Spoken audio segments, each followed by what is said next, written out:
నీకు కఠినమైన శ్రమ వచ్చింది తమ్ముడు, బాగా విను.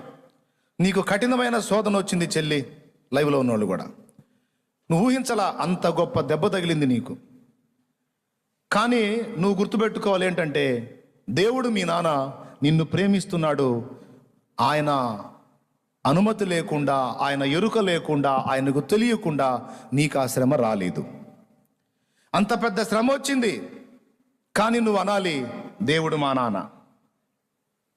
ఇంత పెద్ద నష్టం కలిగింది నాకు, నువ్వు అనాలి, దేవుడు మా నాన్న.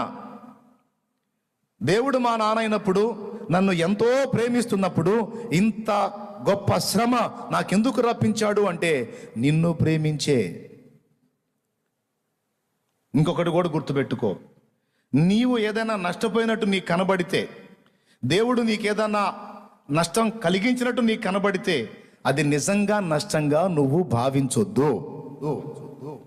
ఎందుకంటే ఎప్పుడు దేవుడు నిన్ను నష్టపుచ్చడు. ఆయన నీకు నష్టం కలిగించిన దానిలో కూడా 10 అంతలు 100 అంతల లాభం తీసి నీకు మళ్ళా నీ చేతిలో పెట్టగల సమర్థుడు ఆయన. ఆఖరికి నీ కుటుంబంలో ఒక వ్యక్తిని కోల్పోయినా సరే అది నష్టముగా భావించొద్దు.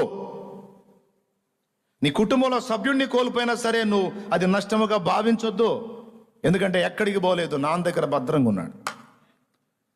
తగిన సమయం అందు తప్పకుండా మళ్ళా తిరిగి తీసుకొచ్చి నీకు అప్పచెప్పగలుగుతాడు. నువ్వు సణిగావు, గొణిగావు, దుఃఖపడ్డావు, విమర్శించావు కదా, అవన్నీ అడుగుతాడు. ఏమ్మా తెగ ఫీలింగ్ ఇచ్చావుగా, ఏదో నీకు ద్రోహం చేసినట్టు, అన్యాయం చేసినట్టు, దుర్మార్గం చేసినట్టు చాలా సణిగి గొణిగావుగా. అదిగో చూడు, చూసావా? ప్రభా ఏంది ప్రభా, అందరూ ఉన్నారుగా ప్రభా, మరి ఆడికి పోతారు?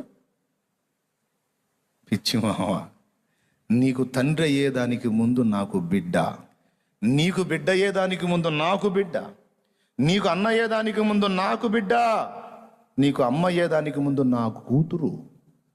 నువ్వు నా అనుకుంటున్న వాళ్ళు నీ కాదు, నా వాళ్ళు, నా వస్తువులు.